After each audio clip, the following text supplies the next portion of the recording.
Olympic flame is burning bright in Pyeongchang, and so is the competition. More medals are up for grabs tonight, even as Americans celebrate some pretty big wins. Great weekend of Really watching is. this stuff. Love that it's underway. Good to have you with us again in the Olympic Zone. We've got some American success stories tonight, and we'll also tell you what's coming up this evening in prime time. Americans have actually started picking up some medals and making history. Yeah, and they got a couple more in the next couple of hours. Yes, America doing well. Here we go. Here's your thing. Here's where things stand right now. Norway has taken the lead. There you are. Whoa. With the lead with 9 total medals. Germany, the Netherlands, and Canada all tied for second. But look at Germany. They have 4 golds. The United States climbed into 5th place, and the silver medal you see there was in the men's luge, a breakthrough for the Americans. He's up by 2,000ths of a second on Glacier. Good 15. That's what he needed in the 16.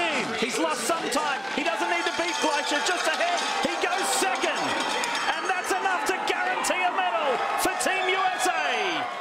I know what you're thinking. It looks like the lodge at rush hour, but that was history in the making. 29-year-old Chris Mazder put together 2 phenomenal runs to grab a silver. He ended a 54-year drought for Team USA in that event. 54 years without a medal in singles and luge. All right, ski jumping time for the women, and Maren Lundby of Norway took home the gold this afternoon. This is her final jump. You see her there take off, and she nails it. 110 meters, and that was the best jump of the competition. She was the gold medal favorite, and Maren Lundby takes home that gold medal. Last week we told you about Jamie Anderson, who was going for her 2nd gold in South Korea, and take a look at how she did. Jamie then into, I thought that was going to be a double. She saved that. What she got on this bottom hit.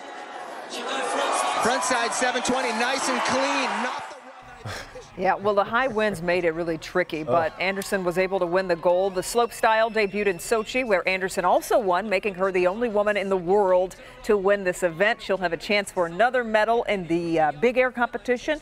That'll be a little bit later on in the games. And only 6 women who had clean runs with the wind, really the way tricky. that it was. Yeah, the way the wind. Well, tonight it's a 17-year-old Chloe Kim that's going for the gold in the snowboarding half-pipe competition. Born in California, but her parents are from South Korea, and NBC's Hoda Kotb sat down with the whole family about this amazing return to their roots.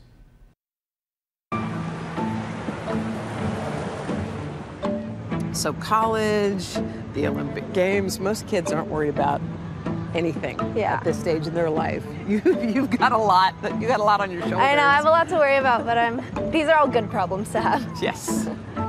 So if you had to say what's more important to you, don't listen, Chloe, the Olympics or college? I think college is more important for me. It's kind of almost same, but college is important. Okay, Chloe, Daddy says college is more important than the Olympics. All right, time to drop the snowboard gear. A perfect 100 for Chloe Kim! At a young age, you decided to give snowboarding a try. So I assumed one of her parents must have been an expert like snowboarder, somehow, or on skis or something. So of the 2, who was the pro? No one. No. No one? No. No? We're not snowboarder, we're not skier. No one does anything. We're not sportsman. No sport? No sports. No sportsman at all. He dragged me to the mountain when I was 4. Go, Chloe! What were you thinking? Were you a little worried? I mean, he doesn't know how to snowboard. She didn't know how to snowboard. Were you worried? No, because she's very active baby. She has lots of power and she loves that. So you were powerful as a baby? Who's a powerful very baby? energetic. I was a little marshmallow. We talked about your dad. What did you get from your mom? Honestly, we're like best friends at this point. Sitting here next to her, knowing that she's going to be competing for the United States, your country now, how does that make you feel? As an immigrant like me, we always say the American dream. Yeah, so why not? You're your dad's American dream. Yeah. You are the walking, talking, snowboarding American dream for your dad. She has a great story, and if you watched the preliminary runs of these, she's already in a league by herself, it looks like. She's the only one with more than 90 points. You can see Chloe in the women's half-pipe final coming up tonight on NBC. Can't wait for it. Yep, American figure skaters also making history. Mirai Nagasu became the first American woman to land a triple axel at the Winter Games. Yeah, it was fabulous. Fabulous. That pushed the U.S. toward the bronze in the team figure skating competition with some help from Maya and Alex Shibutani, who train in Canton. And our Meryl Davis got to spend some time with the dynamic brother-sister duo. Well, I've certainly spent a lot of hours at this rink with Maya and Alex, but I've actually never been to their house. So I wanted to see what life is like at home for the Shib-Sibs. This is how I usually see Maya and Alex, training hard at the Arctic edge of Canton, ready to reach their Olympic dream. I am ready. At home, I could see full circle how being brother and sister sets them up for success. Can you talk a little bit about how that's helped your career? At this point, we've been skating together for 14 years, but beyond that, having that bond of him being my older brother from the start has really helped us through everything. We've made a really strong team in ice dance because, obviously we care about each other a lot because we're family. So much of ice dance is telling a story between a man and a woman, often romantic. Being brother and sister, Maya and Alex had to find a different identity to succeed. I started seeing them do that when they skated to Coldplay's Fix You. When you try your best but you don't succeed. 2015 is really the first season where we felt like we were ourselves on the ice. We were adults, we were making decisions about what we wanted to show with our skating. We weren't skating to a program that someone told us would be a good idea to do. We made the choice ourselves. Determination. That's what I've always seen from Maya and Alex. And through their skating, they're telling the story of their personal journey to success. It's been this period of time of 3 years, starting in 2015, following our Olympic experience, where focusing on ourselves and realizing that there was no path for us to follow, particularly because we are a sibling team, because we are very unique and different. We know that we've stood out over the past 3 years just by being ourselves. So I think just continue to be you, and I'll continue to be me, and we'll be fine. Well, as their teammate, it is absolutely incredible to see where Maya and Alex are now. They have a real shot at the podium. They've overcome so much, and yet I have a feeling the best is still yet to come. I'm Meryl Davis, Local 4. All right, Meryl. And Meryl will be stopping by every night this week to talk about skating, so stay tuned as the skaters get back on the ice. We're having a lot of fun with Meryl hanging out. Meryl's good. Isn't she good? She's good, yeah. Now, snowboarder Shaun White has had a rough road to get back to the games. Up next, the tough obstacles he's faced and what we can learn from his Olympic story. We'll be right back.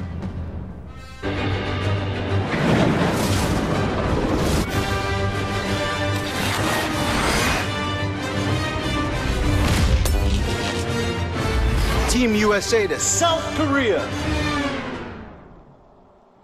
We can't fly, but you know who can? Helping superheroes fly. United.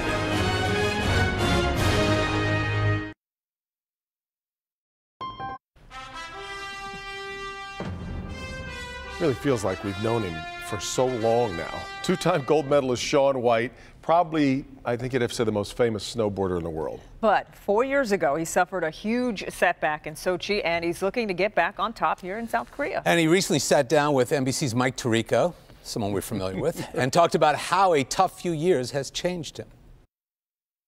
Wow. Shaun White, amazingly, will leave the Olympics with not one medal. I didn't go home with the medal, but I learned so much, and I just feel like I'm such a better person for having that happen to me. And it sounds so cheesy to talk about, storybook, but maybe that's something that needed to happen on the path to get here. In the run-up here, you come up in about a month ago, really, with a perfect score. Yeah. He's done it! A perfect score of 100! Welcome to Team USA, Shaun White. What message did that send to you and to everybody else? That meant the world to me. It's hard to talk about because it was just such a heavy situation to be in where, just months before I was in New Zealand, I had this horrible crash and injury, and my face was ripped up. It was this awful experience of crashing and, the most jarring visual injury I've ever had in my life. So I'm looking in the mirror and I don't recognize myself, and I'm just like, what happens next? And do I want to continue on with this and like these big decisions at this point. Real doubts. Yeah, real doubts. And by saying I want to continue on in the sport means that like I'm looking at myself in the mirror and I'm saying, okay, if I step out on the snow again, that means that I'm willing to have this happen again. I'm ready to take that risk. And it was a big decision, you know? And so from that moment of the hospital in New Zealand to like winning the competition, making the team in a perfect 100 score, I mean, that was truly the comeback story for me. Now I'm so fired up for this Olympics. This is really, you know, icing on the cake if things go the way I hope they go. Yeah, he had a perfect 100 on Perfect, right? Amazing. And also tonight, I mean, this is such a cool event, right? His third Olympic gold begins with men's half-pipe qualifying. So to see that is just amazing. You can see it here on NBC or on NBC SN, as they like to say. One of the best. Yeah. Indeed. Yep. All right, still ahead, South Korean secrets to looking younger for men and for women. All right. We'll get an inside look at a multi-billion-dollar industry next. Tomorrow. A big part of the fun of any Olympiad, you know I believe this, is learning about the host country. And when I was in South Korea, you can't help but notice the people there are a bit obsessed when it comes to beauty. It's really interesting. NBC's Rutledge Wood shows us some of the work men and women put into their appearance. Take a look.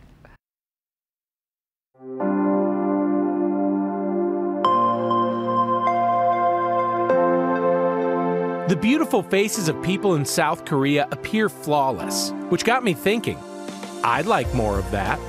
All right, so what is the ideal Korean skin? What am I going for? So you're gonna be going for a flawless, poreless, it's called the porcelain skin. So Producer Julie Kim took me to experience the ritual of beautiful skin at Ocellus. Okay, so your facial is gonna begin. It's an 18 product facial, which is your pretty much basic facial in Korea. Step after step after salubrious step. How often do you think people in Korea get facials? Oh, definitely hands down once a week. You're just gonna put a warm towel on your face. It feels like there's tiny unicorns dancing on my face. This is happening.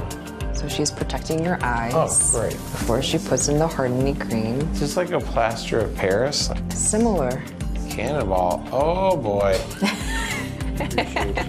So she's putting the sheet mask on. King Tut buried in his jammies. This mummy baked for about 20 minutes, and then the reveal. Oh, that's crazy. Oh my God. The new me. I feel beautiful and sleepy. All in a day's work. Did you get the mummy facial when you were over there? I didn't quite have time for that experience, and now I'm really regretting it. And it's not just that, it's plastic surgery. Plastic surgery everywhere, but lots of obsession about skin care. I'm betting he's the first guy named Rutledge to get a treatment like that. That's just a guess.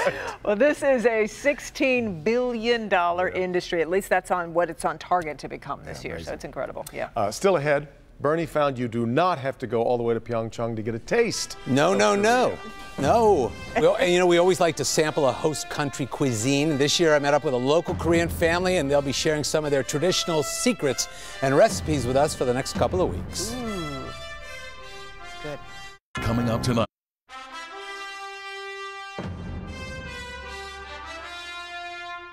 Hi, everyone. Mike Tirico at the International Broadcast Center. Tonight in primetime, returning gold medalist will be at the center of the action in snowboarding, the women's halfpipe, featuring some of the top American contenders.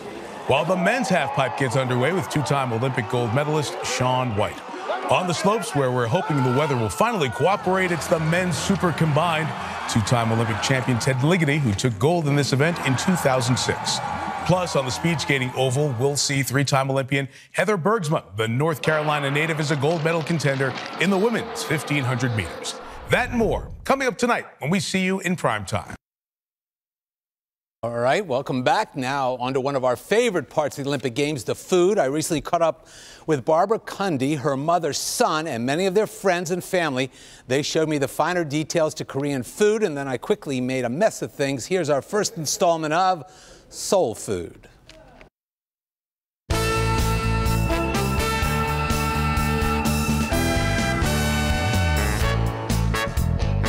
We are in Chesterfield Township, and this is Barbara and Son, and they graciously invited us into their home to teach us about Korean food. What are we learning here first? We are learning how to make kimbap, which is kind of like a Korean sandwich. Put that on. With rice and lavery up. You can put some right on there. Okay, let's see here. You're going to kind of spread it out. Oh, yeah. Spread it out. Lots of rice.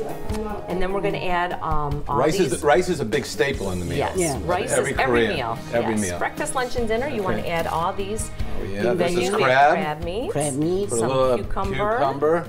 Carrots. Oh, gotta be carrot. Egg. Oh yeah, egg's good. And there's marinated spinach. And I'm not a big fan. No spinach. I didn't eat my vegetables when I was little. That's why I turned out the way I turned out. Pickle radish. And give it to him. Now what do we do? Then you have to roll it. This one. This way? Oh, with the bamboo under. Yes. Oh, yes. so you roll it all the way up. Yes. Press. And then press. Then let go. You take it, Son. Show me what's going on here.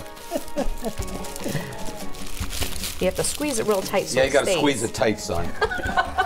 Thank you. Okay.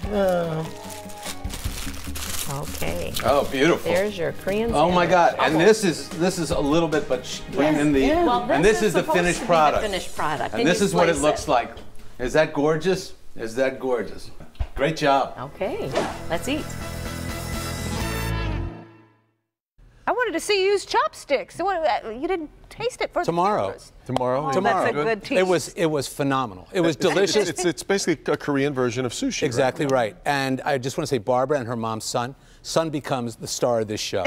I don't care what you think. She moved you out of the way to roll that up. Absolutely. By next week, she's owning this place. She's going to have her own sitcom. I'm telling you, she's unbelievable. So it'll be great. And you've already told us, as we mentioned, I think, on Friday, this was, of all the culinary tours you've done on these Olympiads, yes, this one was your favorite. Right. And they were terrific. They invited us to their home in Chesterfield Township. I took a Greyhound, but I got there and we saw the whole thing, and it was terrific. They were terrific. The food alone is worth the trip. Unbelievable. There's no doubt about it. Still ahead, getting candid in Korea. We've got social media highlights from the games coming up in just a second. Now time to get a look at the temperature check for the Pyeongchang area. The current temperature in Pyeongchang is brought to you by the Nest Learning Thermostat.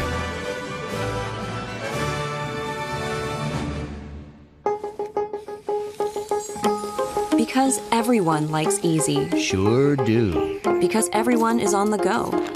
Because we all like to save energy, but sometimes we slip up. Reaching up. Because sometimes we want it cool at night, then toasty in the mornings. Introducing the easy-to-use, energy-saving, adjustable from everywhere, easy on the wallet and the eyes, Nest Thermostat E. E is for everyone. Watch Olympic. Well, during the Olympics, we get to see what the cameras see, of course, but there is a much more personal side. This is Candid Korea.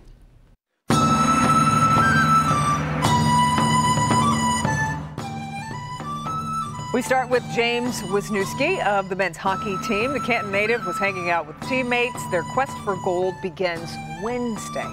All right. Melvin Dale's Jessica Corman, short track speed skater, took time to pose with a statue. She should be on the ice later this week. It is an adorable mascot. And how about the Shib-Sibs again? They're all over social media. They posed with their skating teammates after they won the bronze medal in the team event last night. A little unusual, everybody skating for the team in that case, but now they'll be moving to the individual events, and I wonder which one feels like more pressurized to them. Yeah. When you're doing it for the team, kind of like Ryder Cup, or when you're doing it for yourself. Yeah.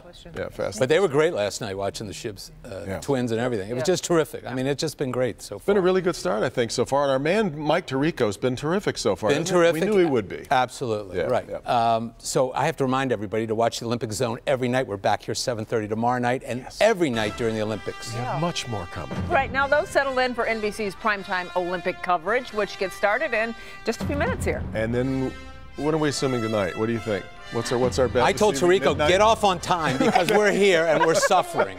It'll be late, but you'll be up anyway. So we hope you'll join us for Local 4 News right after the games. Until then, go Team USA. Shaun White coming up tonight in prime time.